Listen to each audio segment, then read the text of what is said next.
Oh, shit. Spoilers.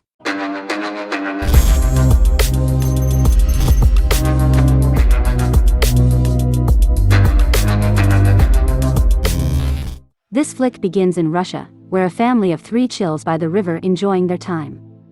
The youngest of them, Sergei, votes to his elder brother and mother about him being on top of a tree when suddenly German fighter jets fly overhead. The mother asks her kids to quickly hide in the bushes, but the 6-year-old claims he is not scared and strikes the jet with a slingshot. To everyone's surprise, he manages to hit the jets and explode them. But when he looks around, his family is gone. It was all a dream. Sergei is now terrified and calls out to his mother. Just then, someone knocks on the door. Sergei rushes to the door thinking it's his mother, but it's a panicking neighbor. She thanks God for keeping him alive and informs him that his mother and brother are dead. The little boy cannot comprehend what she is saying and wants to stay in the house to wait for his mother. The woman tells him that the Germans have attacked them and that he should run away. Just then, some soldiers approach their house. She makes Sergei run out through the window. Shortly she is transformed into a GoFundMe post. The little 6-year-old is now on his own with no family and friends. As Sergei runs away from the house, he sees his whole neighborhood burning behind him. He calls for his mother in vain and runs away from there. After running for a while, he ends up in the middle of the woods. The little kid starts to call for his mother to come and get him because he is lost. That night he stays in the jungle.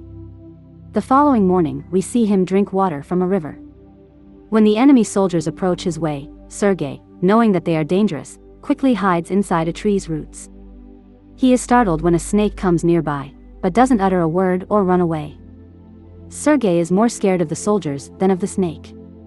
The soldiers eat by the river and go away, after which Sergei takes their leftover food and devours it. However, by the end of the day, the little boy is exhausted. He hasn't had a real meal in 2 days and has been walking with no purpose. He falls down as he limps, but doesn't stop walking. While on his way, he sees wild berries and gobbles them, but just then an explosion occurs behind him, taking him by surprise. The boy gets lightheaded and starts hallucinating. He thinks someone coming behind him. Since he has Super Saiyan balls, he stands brave and tells the person he has a rifle and is not scared. He limps forward but falls unconscious after a while. While he is asleep, 2 soldiers approach him. The scene cuts to the Russian army base where Commander Kuznetsov waits for his patrol soldiers. They come in with a little kid who was injured and weak. When the soldiers claim they are on his side, the little boy opens up and introduces himself. The soldiers laugh when the kid shakes his hand with the commander, suggesting he introduced himself too. The soldiers feel affectionate with a little kid and circle him around. They make him drink water and feed him. Even the commander, whom is usually a dick, takes care of the kid. A nurse named Katya addresses Sergei's wounds and is charmed by his personality too. The kid asks her to draw a tank on his wounds because he wants to be a soldier when he grows up. Even the injured soldiers talk to the kid and feel lighter. Sergei is fascinated with the commander's strap and his patch. The commander too answers all the little boy's questions and lets him play with his honorary pistol after taking the bullets out. Sergei shows him the tank drawn on his stomach and boasts about being a soldier himself. The boy is healing very quickly. The nurse Katya asks the commander to let the boys stay with the battalion, but he disagrees, claiming that it won't be safe. He wants to send Sergei to an orphanage. The soldiers spend all their free time with Sergei. He is visited by many throughout the day. They bring him food sent by their families from afar and even let him play with their binoculars. One day a soldier goes to the commander to ask him to let the boys stay with the battalion. The soldiers have grown a close connection with the kid and think of him as their own. His presence takes the weight of her off his chest. However, the commander is adamant about sending the boy to the orphanage for his own safety. The following day, the enemies attack and many soldiers are hurt. A vehicle comes to fetch Sergei to take him to the orphanage. The commander breaks the news to the kid and gives him a wooden honorary pistol as a gift. The brilliant boy hugs him, claiming that he is scared for the commander's safety. The commander melts in his embrace and changes his mind. He asks Sergei to stay with the soldiers as his son. That night the soldiers look for little soldier clothes for the little boy. They are excited to have Sergei stay with them. The commander wakes Sergei up and gives him the clothes. He wears them and runs around looking like a real soldier. The others start calling him their little soldier boy. As the kid runs around, the Germans launched an air attack on the battalion. The soldiers quickly take Sergei to a safe place and fight the others. The number of injured soldiers grows rapidly. Sergei wants to make himself valuable, so he brings water to thirsty soldiers. One of them asks him to read a letter sent by his family because he has a bandage over his eyes. The little boy wants to help but doesn't know how to read. He takes the letter and starts making up the things written on it, claiming that the soldier's cow is safe back home. When the soldier says he doesn't have a cow, the others tell him to go along with the story and laugh. He reads everyone else's letters in the same fashion and cheers them up. In the following scene, we see Katya and the commander talking. The two seem to be attracted to each other, but the commander is acting like a beta. Later, Sergei tells the commander that he is of the orderly position in the battalion and starts introducing himself as one. However, the boy then sees one of the soldiers stationed destroyed from the attack.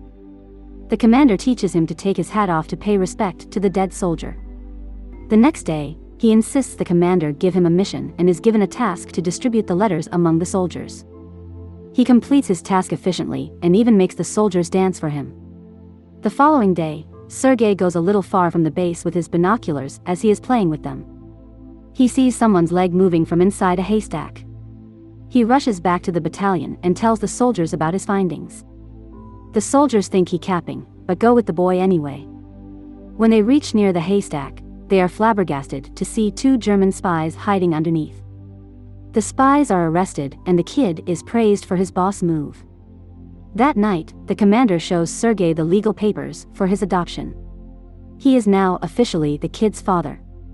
Sergei knows of the commander's feelings for Katya, so to repay his kindness, he takes him to confess to her, but the two see her talking to a different man and think someone else is trying to hit that. The base is attacked by the Germans again. This time Sergei helps the soldiers with all his power by supplying ammunition to the soldiers in the front line. But the soldiers there command him to go back to the shed because it is too dangerous outside. When he comes to the shed, he sees the commander and others panicking because the phone's connection with the colonel is lost. A soldier is sent to fix the broken wires. Sergei follows the soldier and CC has been fatally wounded. He asks the dying soldier how he can fix the wires and does it himself. The connection comes back and more troops are called. The 6-year-old saves everyone's life. Later we see the commander and Katya talking by the river. The commander finally confesses his love for her and asked her to be Sergei's mother. Katya is delighted, but before she can say anything, a soldier approaches them and gives the commander a letter saying they have been dispatched from the base. During the day all the soldiers leave for their new base, along with Sergei.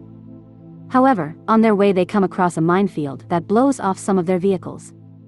The commander is hurt while the group's orderly, who Sergei was close with, dies in the explosion. He cries and hugs the commander. They carry the injured ones with them and continue their journey to their new base. When they finally reach the other base, they meet the commander's leader, the general. He too is impressed by the kid's power level and congratulates the commander for having such a badass kid. The following day their division is awarded a guard banner and so is the boy. He too is impressed by the kid's ambition and congratulates the commander for having such a smart kid. The following day their division is awarded a guard banner and so is the boy. He promises to save this country when the general gives him his badge. One night their base is attacked brutally and the commander is trapped under the ruins. Sergei cries for his father and tries to save him. He calls the other soldiers who finally bring the commander out. The next day, Sergei approaches an injured commander. His hands were hurt while trying to save the commander. The kid is now an inseparable part of the team. He doesn't have a family beside them and moves wherever they go. When the movie ends as the regiment is seen moving to another base. A voice in the background narrates that he even took part in the Stalingrad battle and reached Poland with the soldiers.